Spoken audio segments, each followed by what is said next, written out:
Assalamualaikum warahmatullahi wabarakatuh. Salam sejahtera bagi kita semua. Sebelumnya, saya ucapkan banyak terima kasih kepada dosen pengampu mata kuliah Electronic Filing System yang telah mempercayakan saya untuk menjelaskan dan mendemokan aplikasi sistem informasi arsip berbasis Microsoft Access ini, yaitu Ibu dosen Dr. Anda Imasita MSI dan juga Bapak dosen Nahiruddin SSI MSI. Nah, sebelumnya perkenalkan, nama saya Surya Prada Arwibowo. Saya adalah mahasiswa semester 5 pada jurusan Administrasi Niaga Prodi D4 Administrasi Bisnis Politeknik Negeri Ujung Pandang. Nah, apa sih itu sistem informasi arsip? Jadi, sistem informasi arsip yang telah saya buat ini itu adalah sebuah sistem informasi yang berbasis Microsoft Access yang memudahkan segala kebutuhan surat menyurat hingga pengarsipan surat. Kemudian, ada beberapa manfaat yang dapat diberikan oleh aplikasi ini. Yang pastinya aplikasi ini tuh bermanfaat untuk memudahkan seluruh proses pengarsipan atau juga seluruh kegiatan surat menyurat yang ada pada suatu instansi atau suatu perusahaan. Nah, selanjutnya adalah fitur-fitur apa saja yang tersedia pada aplikasi ini. Yang pertama itu ada fitur manajemen user. Jadi user pada aplikasi ini itu ada beberapa, seperti ada direktur, sekretaris, admin, dan juga staff. Keempat user tersebut juga pastinya memiliki hak akses yang berbeda-beda. Misalkan direktur itu bisa mengakses ini, sedangkan sekretaris tidak bisa. Tetapi ada yang bisa diakses oleh sekretaris, tetapi direktur tidak bisa. Nah, itu dia manajemen usernya. Kemudian manfaat yang kedua itu adalah fitur input data. Nah, jadi aplikasi ini juga itu kita bisa menginput data, baik itu data surat masuk, data surat keluar, data disposisi, dan juga data klasifikasi. Kemudian ada fitur penemuan kembali arsip atau fitur pencarian yang terdiri dari pencarian surat masuk dan juga pencarian surat keluar. Dan fitur yang keempat itu adalah fitur buku agenda yang berbasis report Microsoft Access. Dan nanti ada fitur-fitur tambahan lainnya seperti mengganti password. Itu untuk aplikasinya. Baik, itu saja yang dapat saya jelaskan terlebih dahulu. Kemudian langsung saja saya akan menjelaskan dan mendemokan secara langsung bagaimana proses penggunaan aplikasi sistem informasi akses ini, sistem informasi arsip ini. So, let's check this out. Baik teman-teman sekalian, jadi sekarang kita sudah berada di halaman utama aplikasinya. Nah, jadi seperti yang tampil bahwa di bagian menu ribbon ada satu tab, yaitu tab help yang berisi 4 tombol, yaitu tombol login untuk login, tombol guide yaitu panduan untuk pengguna barunya yang terdiri dari beberapa panduannya di dalamnya, panduan menggunakan aplikasi lebih tepatnya. Kemudian ada tombol kontak untuk menghubungi programmer jika terjadi kendala pada aplikasinya. Kemudian ada tombol close. Untuk tampilannya seperti ini teman-teman ya, ada logo perusahaan, waktu dan tanggalnya, untuk judulnya, dan juga ada nama perusahaan, dan di bawah ada teks bergerak untuk saya lampirkan informasi-informasi perusahaan. Baik, langsung saja saya akan login. Dan seperti yang telah saya jelaskan sebelumnya bahwa ada manajemen user atau hak akses dari keempat akun ini. Jadi keempat akun ini akan memiliki akses yang berbeda pastinya, dan juga ada beberapa fitur-fitur yang tidak dimiliki oleh beberapa akun. Baik, langsung saja saya akan login terlebih dahulu ke akun sekretaris. Nah, seperti ini untuk tampilan utama sekretaris. Dan seperti yang kita lihat juga ada tambahan tab pada menu ribbonnya, ada data, search, dan juga help. Saya akan menjelaskan mengenai untuk penginputan datanya ya teman-teman. Jadi seperti yang kita lihat, yang tampil sekarang ini adalah formulir input data surat masuk. Di sini terdiri dari nomor urut, tanggal terima, sampai file surat. Teman-teman bisa melakukan atau mengklik tombol last record untuk mengetahui surat mana yang terakhir atau surat mana yang terbaru yang telah diisi. Nah, seperti ini teman-teman. Jadi ada 18 surat yang telah saya input. Kemudian saya akan mendemokan saja secara langsung untuk bagaimana proses penginputan data surat masuknya.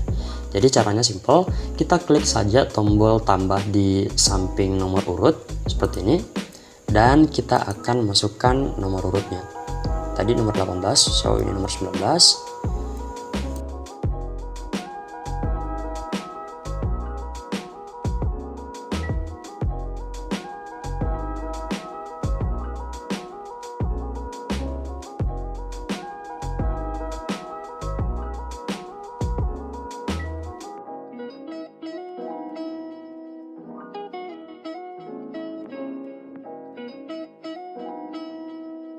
Nah, untuk file suratnya kita bisa memasukkan link surat yang berada pada Google Drive agar nantinya surat dapat diakses secara online, teman-teman ya.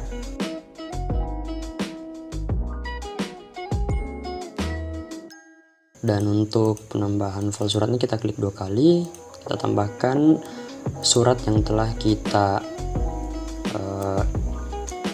scan terlebih dahulu, teman-teman.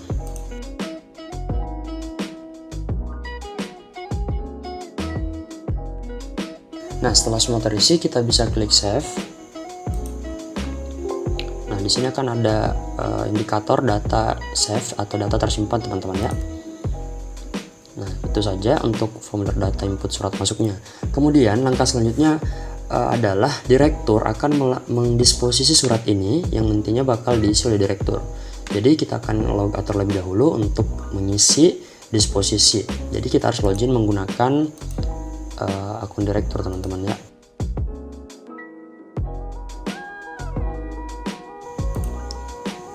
Nah, sekarang sudah tampil halaman utama untuk direktur. Dan seperti yang kita lihat bahwa ada perbedaan akses antara direktur dan juga sekretaris, di mana direktur tidak dapat mengakses surat masuk dan surat keluar. Jadi direktur hanya dapat melakukan disposisi terhadap surat yang telah diinput oleh sekretaris tadi. Jadi kita bisa klik saja disposisi dan kita pilih last record untuk mengisi disposisi surat yang telah diinput oleh sekretaris sebelumnya.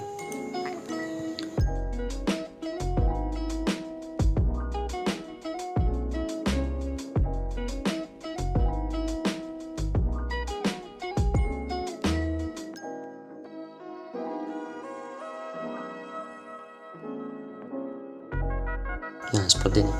Kemudian kita pilih save. Nah, untuk perbedaan formulir lembar disposisi antara pimpinan dan sekretaris itu terletak pada tombol-tombolnya. Jadi untuk formulir lembar disposisi sekretaris nantinya dia hanya bisa melakukan print out terhadap disposisi yang telah diisi oleh pimpinan. Sedangkan pimpinan dapat melakukan penyimpanan, penghapusan, dan juga dapat menampilkan seluruh lembar disposisi secara keseluruhan, teman-teman. Mulai dari lembar disposisi nomor urut 1 sampai dengan lembar disposisi nomor urut 19 seperti ini. Nah, setelah pimpinan melakukan penginputan data, maka sekretaris akan melakukan print out terhadap lembar disposisi yang telah diisi oleh pimpinan tadi. Kita login kembali ya teman-teman ke akun sekretaris. Nah, kita akan cek disposisi. Ini kita bisa lihat nomor urut 19 telah diisi oleh pimpinan dan ya tombolnya yang terdapat perbedaan. Jadi pimpinan sekretaris nantinya akan melakukan print out terhadap lembar disposisi yang telah diinput oleh direktur tadi. Ini kita bisa akses melalui tombol lembar disposisi ataupun mengecek surat masuk dan kita mengklik last record untuk mengetahui tadi dan kita pilih check disposition apakah surat ini telah didispo oleh pimpinan atau tidak, seperti ini, dan dapat melakukan print out teman-teman ya. Hasilnya seperti ini. Baik, selanjutnya untuk input classification list juga sama. Ini kita bisa melakukan tambah dengan mengklik tombol tambah dan kita bisa menyimpan, menampilkan daftar klasifikasi, serta melakukan print out terhadap daftar klasifikasi. Baik, itu saja untuk fitur input data pada aplikasi ini. Selanjutnya adalah fitur pencarian. Nah, teman-teman sekalian, bahwa sebelumnya saya sudah jelaskan untuk fitur penemuan kembali arsip itu juga terdiri dari dua. Ada fitur pencarian surat masuk dan juga ada pencarian surat keluar. Nah, jadi ini sama-sama saja ya modelnya. Surat keluar juga seperti itu. Dan untuk pencariannya kita ambil contoh saja untuk melakukan pencarian surat masuk. Nah, sekarang tampil menu pencarian surat masuk di mana ada beberapa tiga 3 kriteria yang dapat dilakukan. Jadi semakin tinggi banyak kriterianya, semakin spesifik pencarian suratnya. Baik, kita langsung saja mendemokan. Di sini ada 1 kriteria, artinya kita bisa melakukan pencarian menggunakan 1 kriteria, misalnya adalah abjad. Misalkan saya akan mencari surat yang berabjad M, teman-teman bisa mengklik tombol ini atau mengklik huruf M, tombol M secara langsung. Kemudian kita klik cari. Nah, maka secara otomatis akan menampilkan seluruh surat masuk yang berkode abjad M. Seperti ini. Kita akan coba sekali lagi untuk klasifikasi, misalkan BI001. Ini berdasarkan klasifikasi ya. Kita klik tombol cari dan akan menampilkan seluruh surat masuk yang berkode klasifikasi BI001 seperti yang pada tampil saat ini. Itu untuk 1 kriteria, dan berlaku dengan satu kriteria yang lain seperti perihal, tanggal maupun wilayah. Dan kita akan coba menggunakan 2 kriteria. Ini cukup spesifik karena ada beberapa kriteria yang harus kita isi. Misalkan kita ingin mencari surat perkenalan ya. Surat perkenalan yang tanggalnya itu tanggal 1. Nah, ini akan menampilkan surat masuk yang perihalnya adalah perkenalan dan tanggal suratnya adalah tanggal 1 Juli. Seperti itu teman-teman. Dan terakhir kita akan coba melakukan pencarian berdasarkan 3 kriteria yang lebih spesifik lagi dibandingkan 1 dan juga 2 kriteria. Nah, misalkan kita akan melakukan pencarian surat perkenalan ya, perkenalan lagi. Terus tanggalnya misalkan tanggal 1 dan wilayahnya misalkan adalah PT Parahyangan. Nah, seperti ini. Kita akan klik. Ini tidak tampil, tidak ada surat dari PT Parahyangan. Kita akan coba di PT Mitra, apakah ada? Nah, ini ada. Jadi seperti yang kita lihat teman-teman, bahwa ini sudah menampilkan surat dari PT Mitra, yang asalnya tadi PT Mitra, perihalnya perkenalan dan tanggal suratnya adalah tanggal 1. Jadi teman-teman juga dapat mengklik preview untuk melakukan pengecekan terhadap suratnya seperti ini. Kita bisa klik view untuk menampilkan teman-teman ya.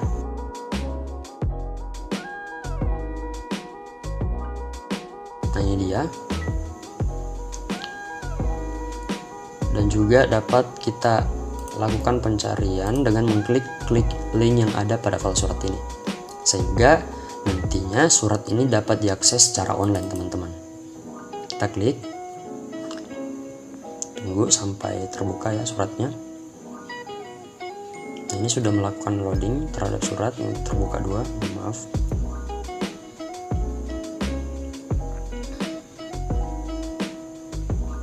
Nah, ini sudah menampilkan surat perkenalan dari PT Mitra yang telah kita scan terlebih dahulu sebelumnya ya. Baik, kita kembali lagi ke aplikasinya. Kita kembali lagi.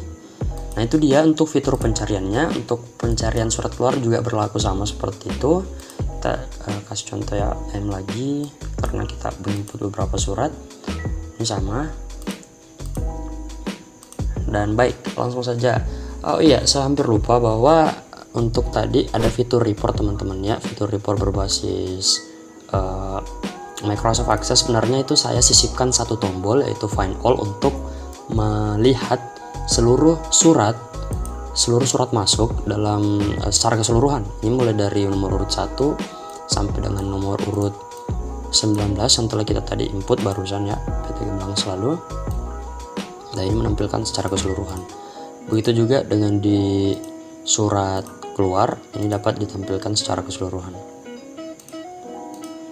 Baik, itu saja. Dan seperti yang saya jelaskan bahwa ada fitur tambahan, yaitu change password jika memang terjadi lupa password nantinya, atau akun kita sedang diketahui oleh pihak lain. Oleh karena itu saya memberikan fitur change password. Ini misalkan kita akan ubah akun admin ya. Akun admin, passwordnya adalah admin. Kita masukkan password barunya.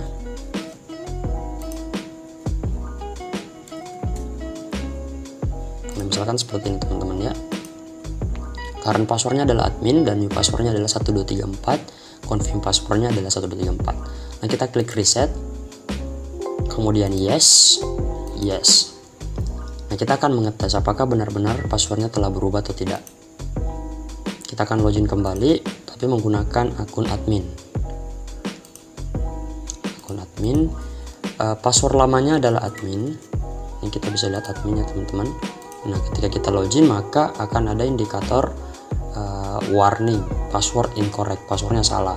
Otomatis kita harus memasukkan password yang telah kita ganti tadi, password baru, yaitu 1234.